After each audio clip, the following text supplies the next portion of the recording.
Well, thank you all for meeting here for our weekly press briefing. What a great location to meet at. And I'm sure this is way more exciting than some of the stuff that's happening on the national level. So we're going to jump right into it. So good morning. It's a busy day, as you can see, with all of the people running around the Art Museum. It is Senior Expo in full swing, which is great programming for seniors, caregivers in our community to connect with services and other health screenings and opportunities. So we're excited to be here amongst all of the activity. We're also here to discuss two new great exhibitions opening this Saturday, September 29th. The exhibit glorifies our Kansas landscape and features works by photographers Larry Schwarm and Bryon Darby. And so here to tell us a lot more about it is Dr. Patricia McDonald. Dr. McDonald, it's all yours. Always wonderful to have the mayor at the Wichita Art Museum, and what a beautiful fall day. We are always a beehive of activity, particularly today with Senior Expo here. And the staff is, we are hamsters in the wheel because we are opening an exhibition on Saturday, as Mayor Longwell just said. Kansas Land, two different really fascinating and I would say beautiful projects about farming in Kansas. We were aware for some time that Larry Schwarm was part of a scientific research project at the University of Kansas. A number of researchers looking at land use decisions and water supply, and that group of scientists were eager to have a distinguished photographer part of their team to put a face to their research. Larry Schwarm is the most nationally prominent art photographer living in the state of Kansas, and it just so happens he lives in Wichita. So we were aware of that project, and within roughly the last year and a half, a second team of University of Kansas faculty members were researching a very different aspect of farming in Kansas, coming from a more sociological perspective. And when we found about the second team of University of Kansas professors who were looking at farming in our state and land use, and the second project also had a documentary photographer attached to the project, we determined at the Wichita Art Museum we wanted to be the stage for these two projects. We work as part of our mission to bring the world of art to our city, but it's important to be a stage as well for artistic activities that are happening in our city, in our region, and in our state. And so this was just a perfect opportunity for us to live out our mission. So documented photography, that's the basis of the show. Two galleries, one devoted to Larry Schwarm's project and the second devoted to, it's a trio of faculty members who work together, Bryon Darby, Tim Hossler, and Paul Stock, coming from very different perspectives, all of them equally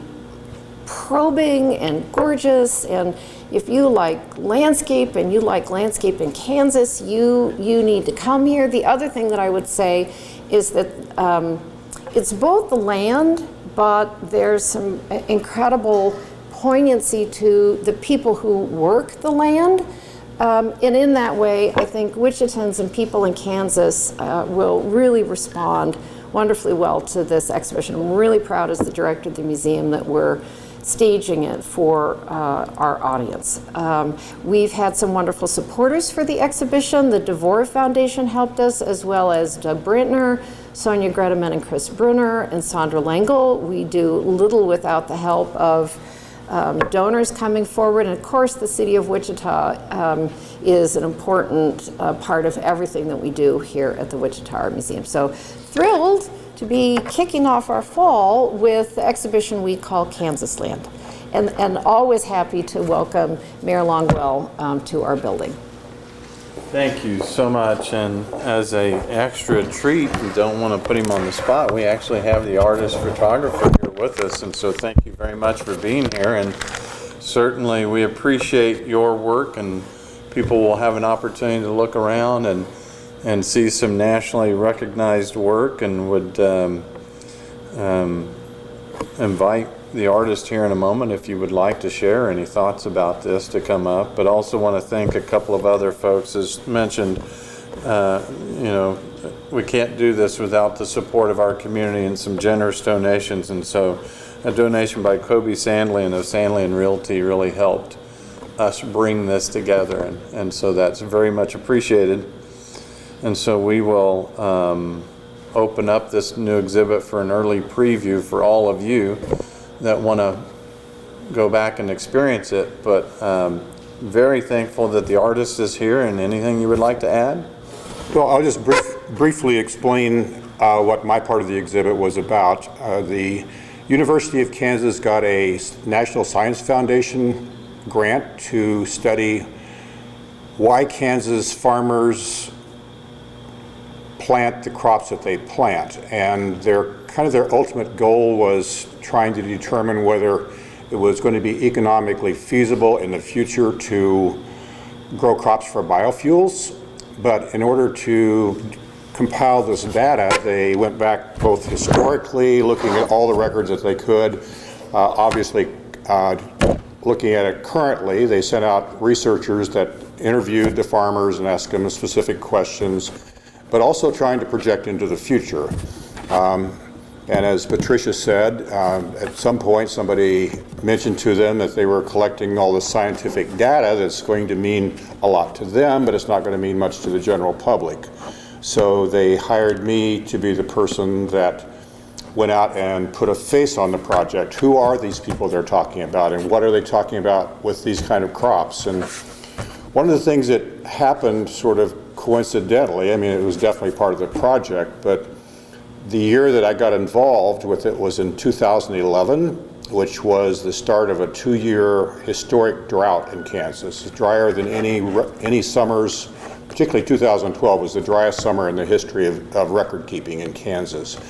So water became a huge part of my project, and how farmers are using water, how they're conserving water, what's happening, how crops have changed because of water.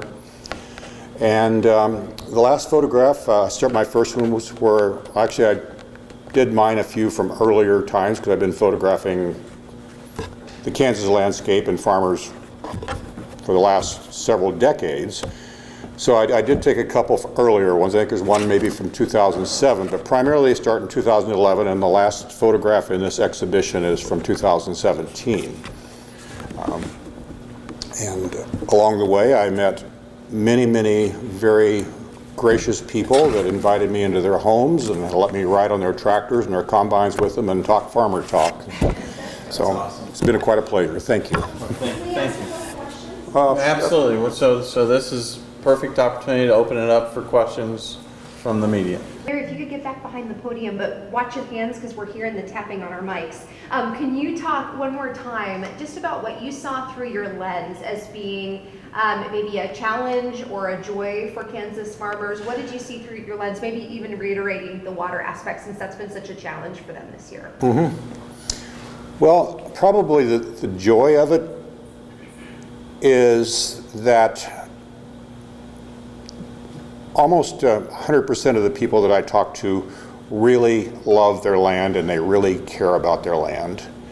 One of the things that was, I think, was obvious to me before I started, but it became even more obvious as I was working, was that one of the questions is, how did you get into this? And almost always the answer was, it's because of what my dad did or what my family did, and generally it was, and his parents before they did it. So it goes back, farming goes back sometimes 4 and 5 generations in Kansas. And oftentimes it was, this is where the homestead was in the 1870s.